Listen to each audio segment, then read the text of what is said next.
Welcome to the Miko Love podcast. I'm Kumiko Love, your host. And if you are new here, welcome. Today, I have a really special guest and I think a really unique topic that I think a lot of us can relate to.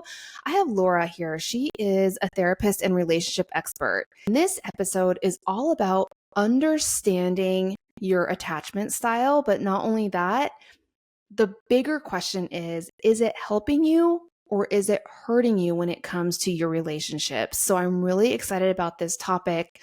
Laura, can you tell us a little bit about yourself and what you do? Yeah, thanks for having me, first of all. Yes. My name is Laura. I'm a licensed therapist. I'm based in New York City. I'm also a relationship expert and dating coach as well. So my primary wheelhouse is relational trauma, unpacking past experiences, family systems, right? Really learning how those past experiences show up in present day dating and relationship.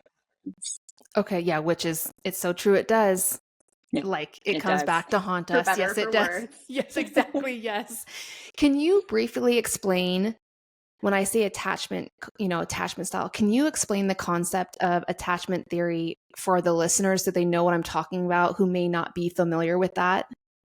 Yeah, so attachment theory, loosely described, is really just this understanding that during the most developmental periods of your life, right, we're looking 0 to 7, your relationship with your parents or caregivers, whoever it is that you spend most of your time with, is going to inform your relational patterns as an adult. So if people showed up for you, if you felt safe, if you felt supported, you are more likely to be more emotionally vulnerable, more emotionally intelligent as an adult, more securely attached. Versus if you grew up a little bit more in a disorganized or chaotic household, like I did, right, you're going to be a little bit more resistant to vulnerability. You're going to be less likely to form some of these secure relationships. So it's really just looking at the family system or the caregivers from childhood and then connecting that back to patterns in present day relationships. Okay, can you define kind of the main types that you see when it comes to attachment styles?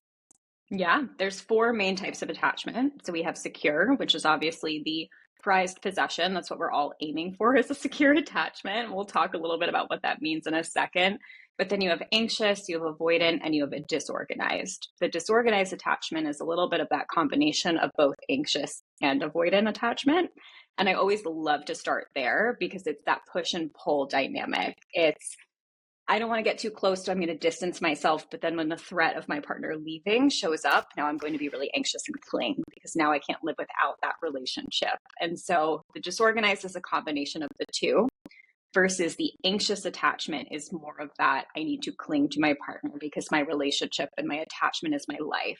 Without it, I am nothing, right? Whatever those core beliefs may be underneath that's informing that anxious attachment. And then you have the avoidant attachment. The avoidant attachment, there's a lot of distance. There's more emotional, they're more emotionally cold, or they're not as upfront about their emotions. They're less likely to communicate. They're more likely to avoid conflict. And then you have the secure attachment, which means you can navigate a relationship with emotional intelligence, with security, with stability, with trust that even if this relationship doesn't work out, I will be okay. And so your patterns of behavior reflect that sense of stability. Okay, can you explain? I know that you said, you talked about those developmental years. Discuss how our attachment styles as an adult, how are they formed in childhood? And so, what are some events that people may be thinking, like maybe someone's thinking right now, like, well, maybe everyone's kind of doing a flashback to their childhood and be like, well, maybe this is why I attach myself this way. Can you explain a little bit more about that? Yeah, I love to connect attachment theory to a concept called core beliefs. If you look up core beliefs, EMDR, you can Google it. You'll find a big list of about 36-ish core beliefs. I forget exactly how many there are. And on the right-hand side, if we're looking at the same kind of document, there's a timeline. It starts with 0 and then it goes all the way up, I think, to 10. I could be wrong on that, but those lists of core beliefs, they're broken up into different sections. And I love to bring up core beliefs because we're looking at different periods of time when we're talking about attachment. So you have something called pre-verbal trauma. It's from 0 to 2. There is no language. You cannot speak yet. There's no verbal communication actually happening on your end. The caregivers, the parents, right? They're responsible for your needs. And so when we're looking at core beliefs, we're looking at survival. We're looking at safety. So we're having core beliefs like I'm defective, I'm discarded. Right. An analogy I use, and I hate that I have this analogy to give people, but I have a client who was adopted from another country. And right after she was born, before she was adopted, she was left in a cardboard box on the side of the street. Oh my gosh. Yeah. Horrifying. And now, right, that's pre-verbal. She doesn't remember that. She doesn't have conscious memories of being in a box on the side of the street, but her body remembers that. And so that trauma, that pre-verbal trauma, is internalized in her nervous system and in her body. And she now, as a teenager, has the core belief of I'm discarded. And she is in intensive trauma therapy to work through that. So as you move through the lifespan, you start to develop more skills. So you have that pre-verbal, and then you start to speak. Right now you have some language, and now you are aware of other people around you. And then you get older and you start to feel responsible for other people. So different core beliefs form at different parts of your life, just based on where you are developmentally. And then obviously those skills get more complex and they intensify as an adult. Got it. I connect that back to attachment because it informs how we are going to attach someone, right? Someone with the responsibility instinct of, I have to take care of others, or I'm responsible for others, right? Our people pleasers, our caregivers, all those archetypes that we have and we know now, they are the ones who are anxiously attached. They are the ones who are overexerting themselves. They are the ones who are scared to let go of a relationship. They are the ones who are self-sacrificing so that they can save that relationship. And it shows up differently for everyone, right? We all have different core beliefs. Yeah. We have different patterns of behavior. Right. Gosh, it makes me think like so much of the time when we have issues or problems in our relationships, I think like this is something we don't even think about. We don't think to ourselves, well, maybe our partner or our spouse just has a different attachment style than us. And if we don't understand what their attachment style is, or maybe why it's showing up the way it is, I feel like that could cause a lot of issues that we just may not be connecting to that. No, you're so right. And it's really hard because a lot of people don't know what their attachment style is. And it's not that you have to know what your attachment style is to have a really healthy and successful relationship, but you do have to have awareness of your patterns. And that's really tricky when you think about avoidant attachments, because avoidant attachments avoid that awareness, avoid the conflict, right? So then that shows up in the relationship as withholding communication, not talking about things that are bothering you, not trying to work through conflict. And then over time, right, these issues just compound and they get worse, and then resentment builds. And now the relationship gets to a point where it feels like you can't repair it.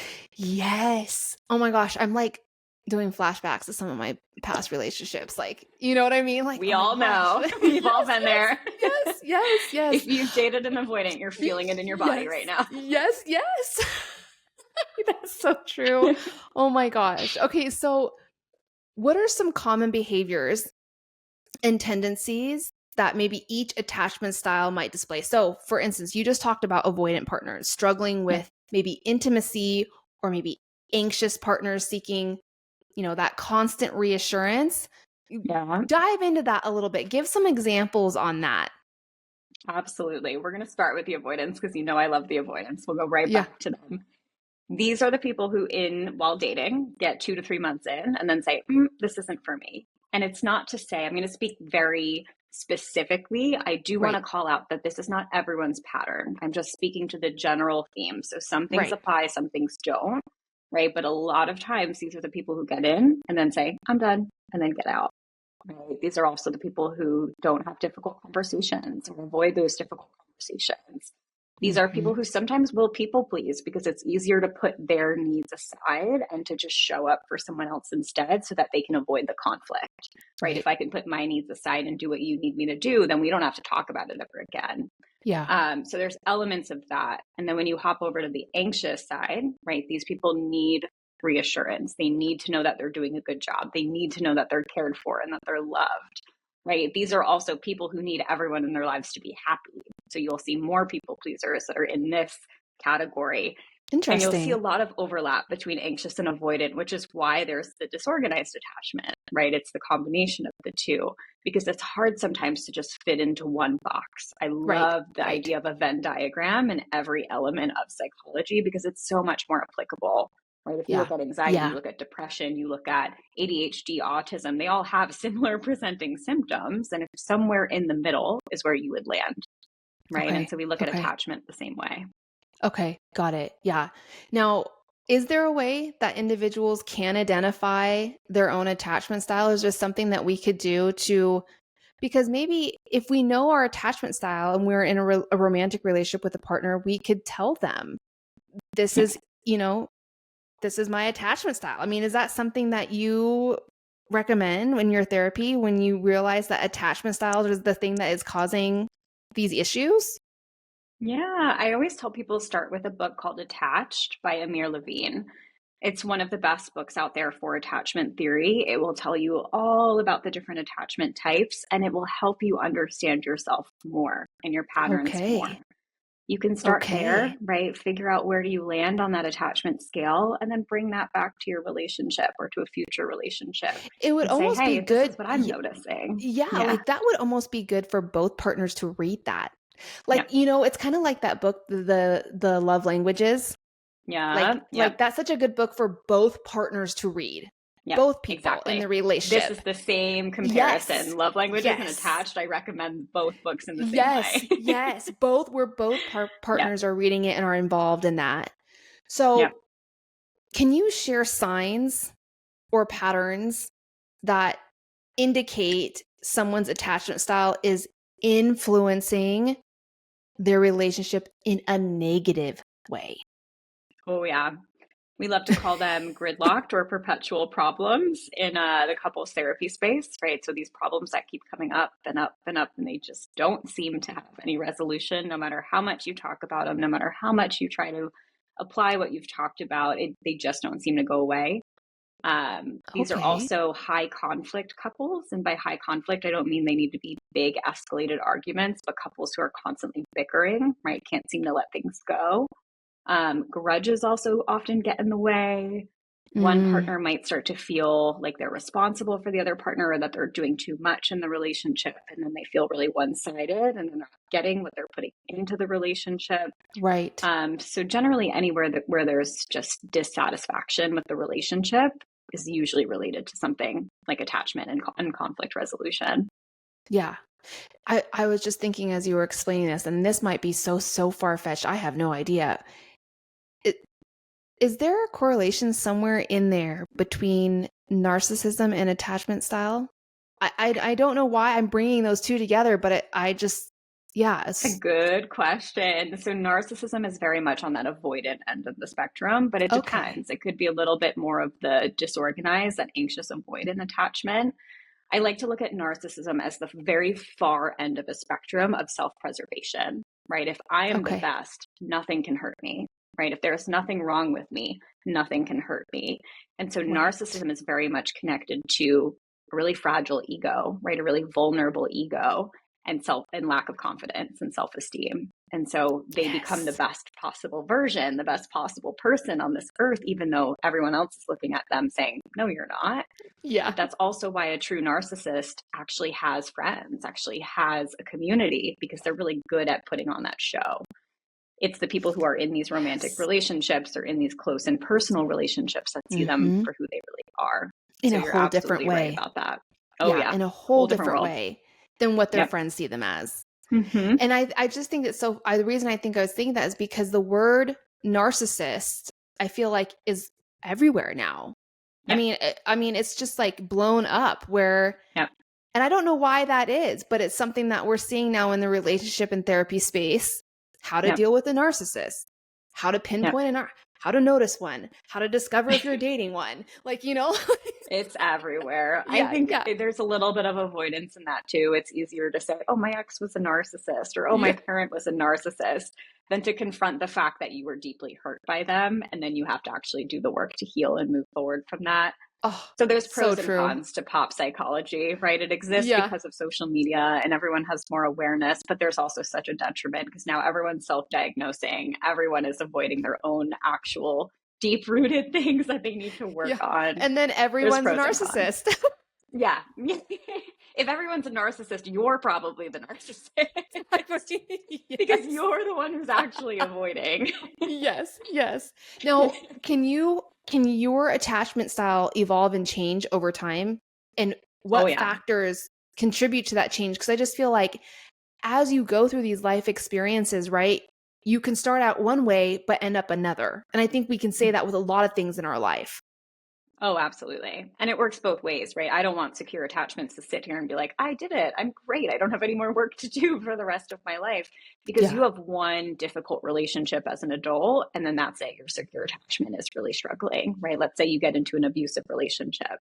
The one thing I will Right. say is that you're less likely to tolerate those relationship dynamics. So you're less likely to be in one of those relationships, but it does happen. When you have Yeah. an anxious or avoidant or a disorganized attachment style, if you have the awareness that that's what's happening and that's what's coming up for you, you have the power to change it.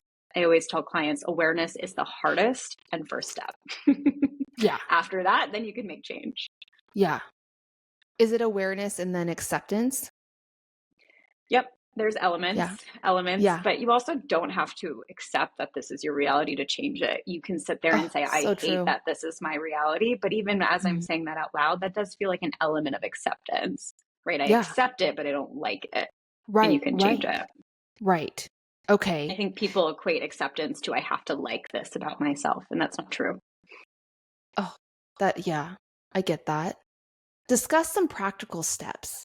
So for someone who maybe is starting in this insecure attachment style to work towards healthier relationship patterns to move towards that secure attachment style, right? Because we all want that. Deep down, we Yeah. all want that secure attachment style. And I think that comes down to like when I hear you talk about the secure attachment style, it's like you said, you know that you're less likely to be in those situations, maybe with an unhealthy, maybe a toxic relationship or person or partner. What are some practical steps that someone can take to make that shift from that end to secure? I would start by learning about what a secure relationship is, right? What does it mean to have a secure partner? What does it mean to be a secure partner? Learn about healthy, strong relationships. The problem with anxious, avoidant, or disorganized attachment is a lot of us who have those attachment styles didn't grow up with secure relationship models. Otherwise, we would have secure attachments, right? So Yeah. start by educating yourself. That doesn't mean you go and watch a Hallmark movie and say that's a secure relationship, right? Because that's unrealistic. Yeah. Start with real life examples, right? Read relationship books, read self help books. Don't absorb it as the only truth because it's so much more nuanced and complex than that. But take out elements that really work for you. For example, a Yeah. secure relationship looks different for everybody, but there's a Mm. foundation that's the same: communication, ability to resolve conflict, ability to repair and connect with others. Figure out what elements of those areas you want to bring into your life and then take that look inside, right? If it's too scary to look at the self first, start by educating yourself. That Right. feels safer, right? That gives us a path forward, that gives us understanding and trust that we're headed in a good direction. And then do the self reflection. When we self reflect, I always tell people if you want to make change in your life, you have to look at three things: patterns of thoughts, emotions, and behavior. They all work Mm. like a big triangle and they all trigger each other, right? So your thoughts Okay. will inform your emotions, will inform your behavior, and vice versa. It's really hard. It's like a chicken or the egg situation. What came first, the emotion or the thought? And then the behavior comes Right. next. Okay. Dang. Where does, I'm thinking about this and like thinking about my past relationships. Where does confidence play a role? Like confidence in yourself and your self-esteem and being able, I feel like if you don't have self-confidence, it might be harder to have more of that secure attachment style. Yeah. It took me a really long time in my relationships to say, I know who I am. I know I'm a Mhm. good person and I deserve another good person. I feel like it took me a long time to get there, but Yeah. I always say I was able to get to a place if they were gone, if they did leave Yeah. me, if they did something horrible to me, I know I'm going to be okay because I'm a good person and I Yeah. didn't deserve that.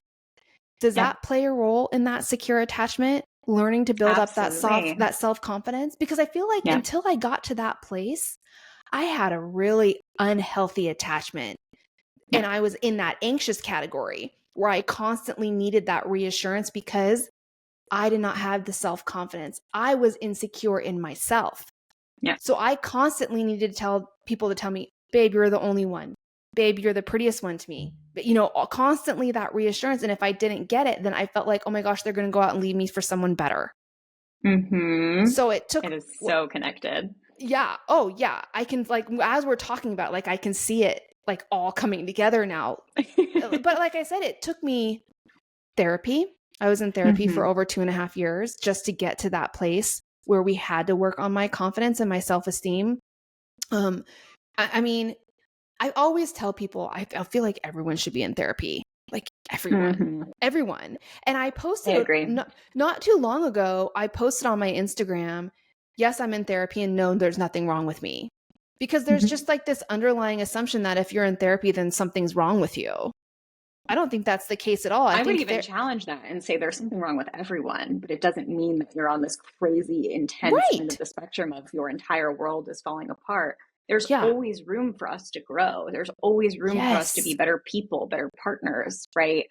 Yes. It I doesn't always mean just because something's wrong doesn't mean that it's a projection of your life. Right, right. And I always feel like therapy is one of those things that we should definitely put in the self-care section and just say, you know Oh, yeah. what, this is to make me the best version of myself. But I Yeah. also think this is why I so strongly believe in therapy. And I know we're getting off the attachment style bandwagon, but for a second, the reason I'm such a big believer in therapy is because we cannot expect our children to be any better than who we are until we break those cycles.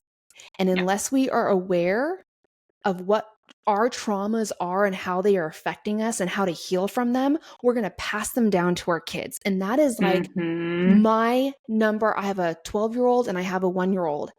It is my number one fear as a parent. I am constantly having that thought of, how am I effing them up? Like, Yeah. like, how do I make it so everything that I have struggled with in my life emotionally, all this trauma, all these things don't get past them? And I think the first thing it comes down to is therapy and awareness, and how to have the tools in your tool bag on how to heal from those. Yeah. And we need so many tools because sometimes Oh, tools work and then sometimes they don't, right? And it yeah. depends on where we are. I love that. There's a few things I want to say to that, and then we will work back to the attachment because I want to bring up that belief of good and not good enough. So Yeah. let's go back to that. Remind me if we forget. Yeah. When it comes to parenting, right, every generation does a little bit better than the last. And if you're listening to this and saying, my parent was so horrible, they treated me so poorly, I'm not saying that they didn't. I'm Right. just saying that they treated you that way because their parents probably treated them worse. And Yeah. it doesn't mean that if you had a parent who never showed up for you, it doesn't mean that they did a good job parenting. That is Right. not what I'm saying at all. I'm just saying that they didn't learn the skills to parent because they weren't parented, right? They Yeah. had to parent themselves. And it doesn't forgive anyone. It doesn't make what they did right. And it doesn't mean that there's anything wrong with you. It Right. just means that you do have to take responsibility for your own learning at this stage in life. And I Mm. think that's something that people really struggle with, right? We Yeah. sit in that victim mindset of my parents should have done this, my parents should have taught me this. And you're right. You are 100% right. I'm not going to tell you you're wrong. Your Mm-hmm. parents should have showed up for you. You deserved a parent who showed up for you. You deserve to feel loved and safe and supported because that's what you're given, right? The Right. generations before us, I think they used to say, we put a roof over your head.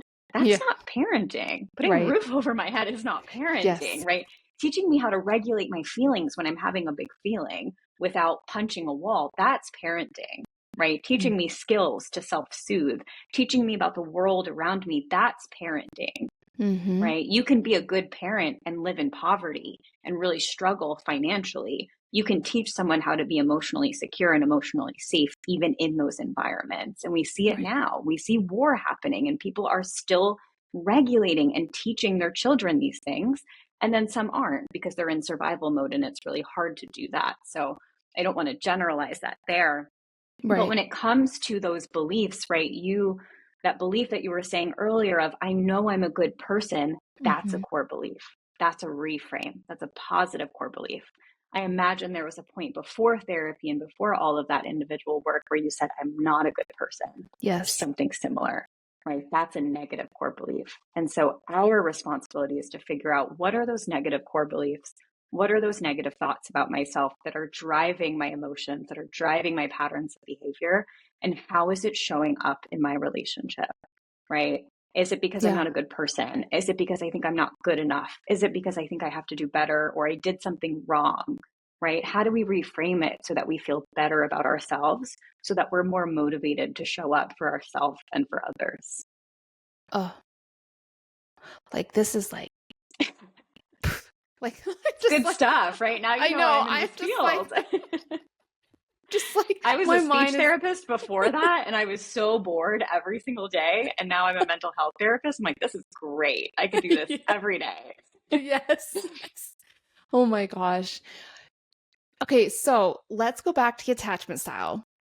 Mm-hmm. How can partners with two very drastic attachment styles support each other? Maybe we have one that's like extreme anxious and we have one that's secure. How do Yeah. can the relationship work, number one? And if it can, how do we support, how do partners with different attachment styles support each other? It can work with really clear communication and firm Mm, boundaries. So I would mm, love to use my own relationship, for example. I typically had an anxious attachment style growing up. It was very, very anxious, very insecure.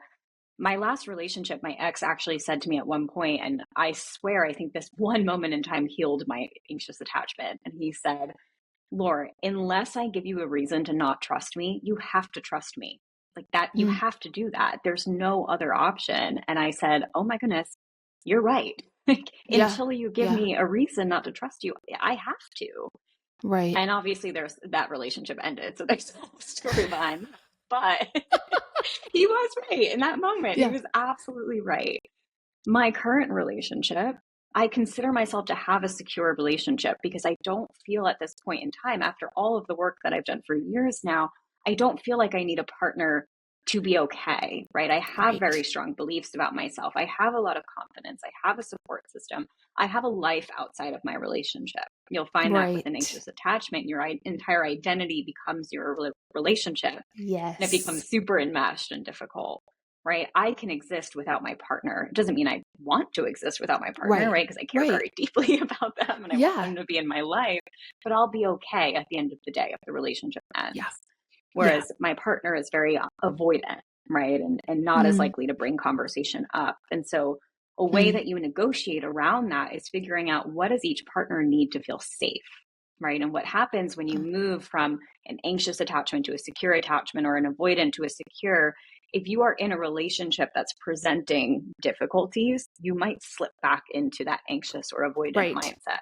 It happens, Yeah. right? We did Yeah. that for decades of our life, and then we unlearned it. And we can't expect that once you unlearn it, it's going to stick, right? When Mm-hmm. we're in that Mm-hmm. survival mode, when we feel like our relationship is ending, we're about to lose it, right? We cling or we avoid, Right. because we go back Yeah. to those patterns that we grew up with. So it just depends on, can you notice it showing up in present day, right? Can you talk through it? If you have an avoidant partner, can you find a way to get through to that avoidance? And it doesn't mean you Mm. hound them. It doesn't mean you speak louder, right? That's my issue. I was raised in a very loud, turbulent household, and I yell. Yes. It doesn't Yes. mean I'm cursing my partner out, but it does mean my voice is loud because I was raised in an Yes. Italian household, right? And we yell. And that makes my partner shut further down into that avoidance. And so it's doing this delicate dance of trying to figure out, how do I make this work for both of us? Can we Right. sit down and have an honest conversation about what we need and negotiate around those needs? right? He needs someone to talk to them in a very clear, very calm and clear way. I Right. need someone to communicate and to tell me what they're feeling. It doesn't mean that one of us has to put our needs aside. We both have to show up for each other, but we have to figure out how to do it in a way that works for both of us. So Right. taking breaks, Right. if I'm escalating, right, I have to go regulate and then I'll come back to the conversation, Mm-hmm. Yeah. right? If there's an issue Yeah. and I ask, is something wrong? He has to tell me, right? It's Right. figuring out how can we hold each other accountable. Yes, that's so true. So touch on how understanding your attachment style, how can that influence your approach to parenting and Ooh. how to avoid passing on insecure attachment styles to our children. I mean, because I think that's what, Mhm. what I was getting at, like this constant fear that we're going to pass down all of our traumas down to our children.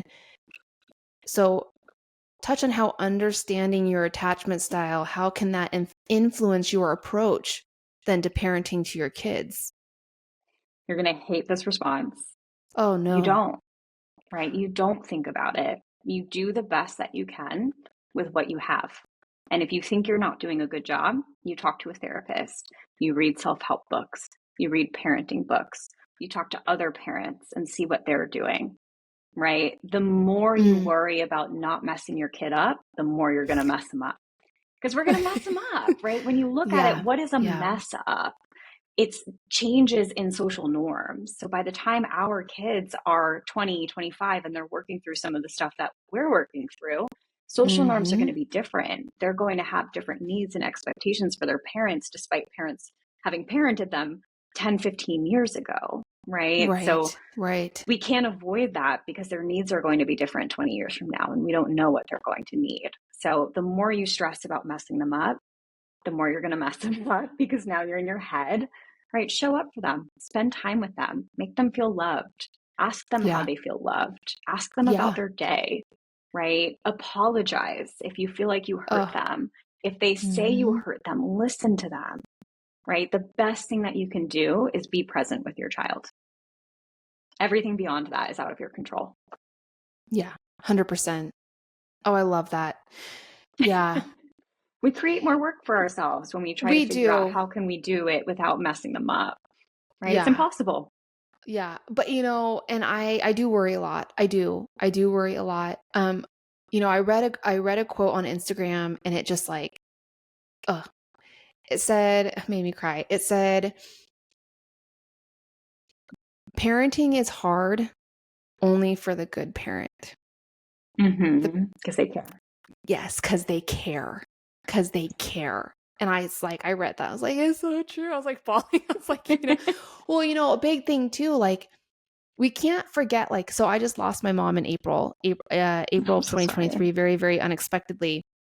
And it really opened my eyes to how life events shape us. But not only that, how life events like that, like losing a loved one who's like the most important person in your whole world, how like it does affect our attachment style, how we view the world, our relationships. I mean, down to like FOMO and I feel like, I don't know where I'm going with this, but I feel like for me, I feel like I have a pretty secure attachment style. I've worked really hard on myself. But at the same time, I feel like a life event like that can really, I wouldn't say derail that, but it changes things. Can you Mhm. explain a little bit about what different life events, bigger life events in adulthood? I know that we talked about those developmental years, but in adulthood, that could possibly change your attachment style. It's tough because I don't know if it would necessarily change your attachment style. It would change more of your worldview, right? For example, I Mm. actually just read a comment on my Instagram earlier today, and someone followed up. They replied to their own comment, and they had commented on a reel a few months ago. And today they said, I just wanted to update everyone. A few months ago, my mother was diagnosed with cancer, and last week she passed. Ugh. And it's so wild, right? The universe just puts things to have this conversation on this podcast when I just read this comment a few minutes ago before we even hopped on, right? Yeah. that shapes your whole worldview. And this my entire Instagram is obviously about dating and relationships. And the specific reel that we're talking about was talking about how your 20s are the decade of trial and error, right? You're just figuring yourself out. You're figuring the world out. You don't even really know who you are yet. And you're settling into some sense of identity. Mm-hmm. And this was normalizing that. And then this person commented and said, romantic relationships, are just such a small element of life, right? And we look at it as the end all be all. We look at it as partnership. And that connects back to, you're going to freak out when I say this, agriculture and capitalism, because before that, we were all hunter gatherers, right? When you go back to that time, when you look at evolutionary psychology, everyone existed as a community. Everyone relied on each other for support. And if rejection hurts so bad, because that primal instinct within us is if we're not part of the group, we're dead, right? It's life or death. I can't survive on my own. I need community. I need people. I need connection. And then agriculture started to grow. And there's a book called Sex at Dawn. I forget who it's by, but it's all about this. And it's so fascinating because we didn't need partnership, right? The monogamous relationship didn't exist until agriculture, because now you had something to protect. So if I had crops, if I had something, if I had a way of living, a way of surviving and providing for myself, I can't provide for my whole community. I can only provide for me. But I still need companionship, because that's procreation. That's how we continue on, right? There's still that primal instinct within you. So it's so fascinating to think of how much weight we place on having a partner. One, because society expects us to. Two, because we feel that internal pressure from society. And three, because it feels good to be loved and it feels good to love, right? There's so many elements there. But it's not necessarily that these experiences change your attachment, but they definitely change how you view relationships. And sometimes that then shifts people more into that secure attachment, because they realize it's not the end all be all if they don't have this romantic relationship. Right. Now, what if someone is out there listening right now and we're talking about all these different attachment styles, and they're driving in their car and they're thinking, geez, you know what? I think I have an anxious attachment style. How can I stop seeking that constant reassurance from my partner? How do I get better? How do I change that attachment style? Because I was in that boat for so long. Like I know for a fact that's what my attachment style was.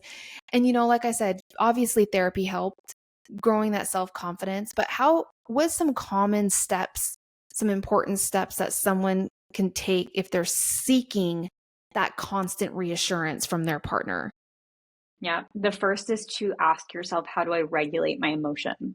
So typically we act on those anxious behaviors because we're trying to self-soothe, we're trying to regulate. Yeah. So when I feel that pit in my chest, when I feel that hole in my stomach, can I do something that soothes me? Can I go for a run? Can I go for a walk? Can I sit in the sun? Can I take a bath? Can I distract myself with TV? Can I get that emotion to feel comfortable and safe in my body without needing my partner, right? We're looking for internal versus external support. You don't need the reassurance to feel good. You've just learned that reassurance helps you feel good, but you can get that internally as well. Ask yourself, why do I need this reassurance? What am I trying to prove to myself? Am I trying to prove that I'm loved? Am I trying to prove that I'm supported? I could give you a list of 10 ways that I was loved or supported this week, right? Can you tell yourself that there are other things happening that communicate that love and reassurance, and you don't need to ask your partner for it 20 times a day, right? It's like, are you mad at me? Are you sure? Are you sure nothing's wrong? Would you still love me if I was a worm? Those 1 a.m. questions that happen, right? Would you still love me if, right? Just exist. Just see the love that's happening instead of questioning it. Yeah. Now, can your attachment style change based on what your partner's behavior? Or like, so for me, like, could it change from partner to partner based on who you are with? Absolutely. You won't see like a anxious to an avoidant. You'll usually see like a secure to an anxious, secure, anxious, and you'll bounce back and forth. For example, I was saying earlier that I have a pretty secure attachment style now, but when my partner goes avoidant, I go anxious, right? So there's holes in all of it. We're not just locked in. Once you level up and get that secure Right. attachment. You're not there for Right. life, right? You can Yeah. slip back into those patterns. But I will say that someone who has an anxious attachment or avoidant or a disorganized attachment who dates a really secure partner who Mm. doesn't sway really back and forth between other attachments, they're just secure, it will help you have a more secure attachment if you can Sure. embrace it, right? If Sure. you can Yeah. be Yeah. vulnerable. Yeah. Okay. Interesting. It's so funny because I feel like all these issues that we have in relationship. This is something that's never really talked about. No one, Yeah. like attachment style is not something that say, oh, well, maybe it's our attachment styles clashing, or, you don't Yeah. say those things. So this is a really interesting topic. So how do attachment styles influence the way couples approach like major life changes or transitions in their life, like moving in together, having Yeah. children, right? These are like big, partnership decisions. How does those Yeah. attachment styles affect those types of things?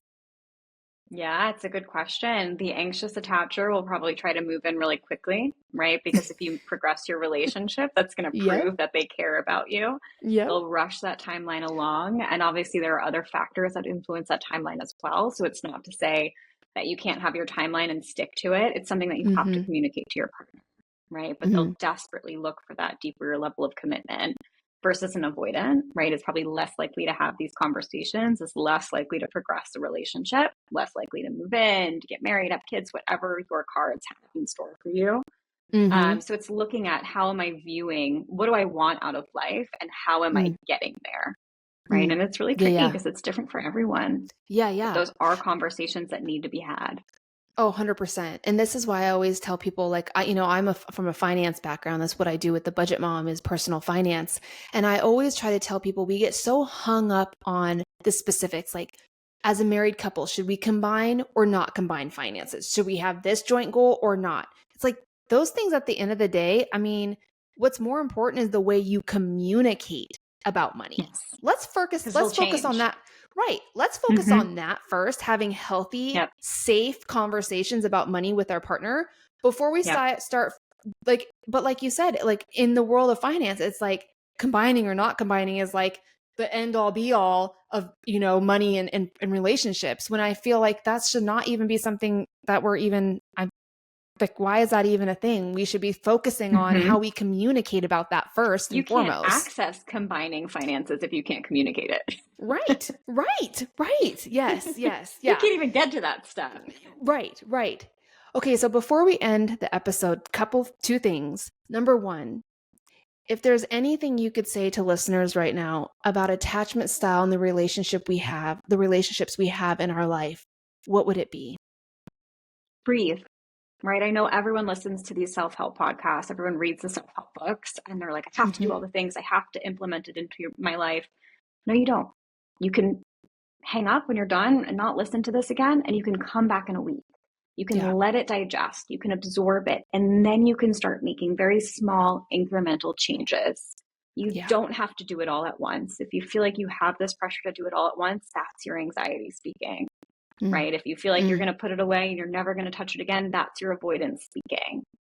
Let it digest, let it marinate, and then start making change, right? Yeah. Don't pressure yourself to do it all immediately. Nothing gets done that way. Yeah. Okay, perfect. So Laura, where can people find out more about your services and what you do and what you provide to help? Yeah, so I have an Instagram. That's primarily where I'm at. It's at lauracaruso.therapy. So you can follow me there. You can always DM me if you're looking to work with me. I also have a link in my bio that you can fill out a consult form as well. Just make sure you mention that you're looking to work with me specifically.